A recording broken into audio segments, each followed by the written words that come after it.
اور دوسری بات یہ ہے کہ فلاں پارٹی یہ کر رہی ہے، فلاں حکومت یہ کر رہی ہے، فلاں ملک یہ کر رہا ہے، تو ان کو ٹھیک کرنا تو ہمارے ہاتھ میں نہیں ہے نا.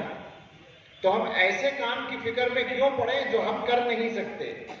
ہمیں اپنے آپ کو ٹھیک کرنے کی فکر کرنی ہے، یہ کام ہمارے ہاتھ میں ہے. مگر ہماری مشترک بیماری ہے، اس کو سمجھیے، یہاں کچھ سمجھدار لوگ ہیں، بات کو سمجھیں کہ ہماری مشترک بیماری ہے کہ ہم اپنے عیب کو ٹھیک کرنے کی بات نہیں کرتے، دوسروں کے عیبوں کی بات کرتے ہیں. چونکہ اس کا فائدہ یہ ہوتا ہے کہ کوئی کام بہت آسانی سے ہو جاتا ہے، دوسروں کے عیب نکالنا بہت آسان کام ہے، دوسرے ہم پہ کوئی ذمہ داری نہیں آتی، بلکہ اور ہم اچھے بن جاتے ہیں کہ بڑی حق بات کہہ رہے ہیں کہ فلاں ایسا کر رہا، فلاں ایسا کر رہا، تو دوسروں کے خلاف حق باتیں بول کر اپنی ذمہ داری پوری کر لیتے ہیں. ارے جناب، اپنے آپ کو بھی تو دیکھ لو، اپنا کردار دیکھو نا، اپنی کمی کو دور کرو، اپنے آپ کو ٹھیک کرو. جہاں تم کچھ نہیں کر سکتے وہاں کی بات کیا کرتے ہو؟ ضرورت پر کی جائے گی وہ بات، جن لوگوں کو کرنے کا موقع ہے وہ کریں گے، جن کا مقام ہے وہ کریں گے. لیکن ہم اپنے تمام بھائیوں سے یہ بات کہنا چاہتے ہیں کہ اپنے معاملات کو ٹھیک کرنے کی کوشش کیجیے، اپنے بچوں کو سنبھالیے. آپ سوچیں ذرا کہ جو حالات ہیں، اگر خدا نخواستہ اسی رخ پہ چلتے رہے اور مسلمانوں کے بچے گمراہی کا شکار ہوتے رہے، تو کون سے ماں باپ ہیں وہ دل پر ہاتھ رکھ کے کوئی بتائے کہ ماں باپ کو اپنے بچے کے کانٹا چبھنا برداشت نہیں ہوتا. اگر بچے کے کانٹا چبھ جائے تو اسے بھی تکلیف ہوتی ہے، لیکن اس کو تھوڑی سی ہوتی ہے. ماں باپ اگر دیکھ رہے ہیں ان کو زیادہ تکلیف ہوتی ہے. ہمیں اس کا اندازہ ہے، تجربہ ہے، جو بھی اولاد والے ہیں ان کو پتہ ہے اس بات کا. تو جو ماں باپ بچے کے کانٹا لگنے سے تکلیف محسوس کرتے ہیں، وہ کیسے اس بات کو ٹھنڈے پیٹوں برداشت کرتے ہیں کہ ان کا بچہ جہنم کے راستے پہ چلا جائے؟ کیسے برداشت کریں گے کہ ان کے بچے کو جہنم میں جلایا جائے اللہ کی طرف سے؟ کیسے اللہ کے عذاب کا مستحق اس کو بناتے ہیں؟ لیکن ہو یہی رہا ہے، ہم لوگوں کی غفلت یہ کرا رہی ہے. عام طور پر مسلمانوں کے جو مسائل ہیں ان میں بہت بڑا بنیادی مسئلہ ہے اولاد کی طرف سے غفلت. یہ جو مجمع یہاں بیٹھا ہے یہ تو دیندار لوگوں کا مجمع ہے، لیکن جو عمومی صورتحال ہے مسلمانوں کی اور دیندار گھروں میں بھی جو غفلت ہے اس وقت میں، وہ بیان کے قابل نہیں ہے. میں بہت مرتبہ لوگوں سے رات کو بیان کرتے ہوئے، کبھی اگر کہیں رات کو 10 بجے 11 بجے بیان کر رہا ہوں تو میں لوگوں سے پوچھتا ہوں کہ آپ یہاں بیٹھے ہوئے بیان سن رہے ہیں، اچھی بات ہے بہت، لیکن کیا آپ میرے ایک سوال کا جواب دینے کی پوزیشن میں ہیں؟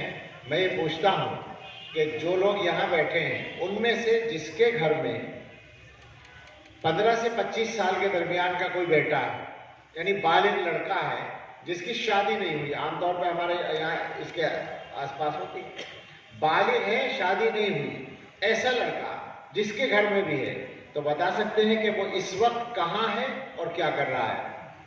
رات کو 10 بجے 11 بجے 12 بجے ابا تو مسجد میں بیٹھے بیان سن رہے ہیں یا مدرسے میں بیان سن رہے ہیں یا اپنے گھر میں بیٹھے ہیں، بیٹا کہاں ہے یہ باپ کو نہیں پتا ہے. اکثر باپ یہی کہتے ہیں کہ نہیں بتا سکتے. میں پوچھتا ہوں، حقیقت میں پوچھتا ہوں کہ بتاؤ، جواب دو مجھے، بتاؤ کہ تمہارا بیٹا کہاں ہے اس وقت؟ تو اکثر کو نہیں پتا ہے. یہ ہے جرم، یہ ہے غلطی. یہ غلطی معمولی غلطی نہیں، یہ جرم ہے حقیقت میں. اور یہ جرم ہم لوگ غفلت کی بنیاد پر کرتے ہیں، اور غفلت شروع سے چلتی ہے. بچے کو بنانے کا جو وقت ہوتا ہے وہ بچپن سے ہوتا ہے. جسم بنتا ہے تو آدمی بھی اسی کے ساتھ بننا ہے، ایمان بھی اسی کے ساتھ بننا ہے. جب بچہ بڑا ہو گیا، بھائی 12 13 14 15 سال کی عمر میں جا کے تو جسم پورا ہو جاتا ہے آدمی کا، اس کے بعد تو کچھ قد ود نہیں بڑھتا. جب جسم پورا ہو گیا تو وہ آدمی بھی پورا ہو گیا. اب جو کسر آپ نے چھوڑ دی ہے وہ کسر آسانی سے جانے والی نہیں ہے. اسی لیے مدرسے والے پریشان ہوتے ہیں. آپ اپنے بچے کو بگاڑنے کے بعد مدرسے میں بھیجتے ہیں، بیکار کرنے کے بعد مدرسے میں بھیجتے ہیں. مدرسے والے محنت کرتے ہیں تربیت کرنے کے لیے، کسی پر کامیاب ہو جاتے ہیں، کسی پر نہیں ہوتے. یہی ہو رہا ہے. بچپن سے بچوں کی طرف سے غفلت کو چھوڑیے. اور ایک بات کہوں گا، پھر میں آگے بڑھتا ہوں، زیادہ لمبی بات کرنے موقع نہیں ہے. ایک بات کہتا ہوں کہ یہ مزاج بنائیے کہ بچپن سے آپ کو بھی عادت ہو اور آپ کے بچے کو بھی عادت ہو کہ بچہ کہاں ہے اور کیا کر رہا ہے، یہ آپ کو پتا ہونا چاہیے۔ یہ تربیت کا بنیادی اصول ہے۔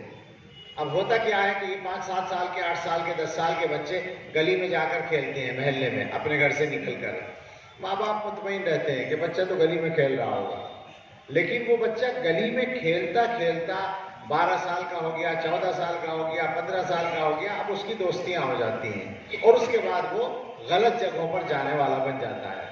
ماں باپ سمجھ رہے ہیں کہ بچہ تو کھیلنے گیا ہے، بچہ تو دوستوں کے ساتھ گیا ہے، وہیں سے بگاڑ کی بنیاد پڑتی ہے۔ تو چھوٹے بچے کو عادت ڈالیں کہ وہ اپنے دروازے سے قدم نکالے تو آپ سے پوچھ کر نکالے، آسان ہو جائے گا آپ کے لیے اس کی تربیت کرنا۔ بات یہ ہے کہ ان حالات میں یہی سب سے بڑا کرنے کا کام ہے۔ روزی روٹی کے مسئلے حل ہو جائیں گے انشاءاللہ، اور سب کرتے ہیں، اس کے لیے محنت کرتے ہیں، لیکن جو لوگ اس اصل کام پر توجہ کرتے ہیں ان کے سارے کام اللہ تعالیٰ خود کر دیتے ہیں۔ حضرت عمر بن عبد العزیز رحمہ اللہ تعالی، جو صحابہ کے بعد اس امت میں شاید سب سے زیادہ محترم شخصیت ہیں، ان کے نام اور حالات آپ جانتے ہوں گے۔ ان کے انتقال کا جو واقعہ ہے وہ ایک بزرگ نے بڑے مؤثر انداز میں سنایا تھا۔ ان کے انتقال کے بعد غالباً خلیفہ منصور نے، ایک عالم تھے، میں بھول رہا ہوں اس وقت ان کا نام، ان سے کہا تھا کہ کچھ نصیحت کریں، تو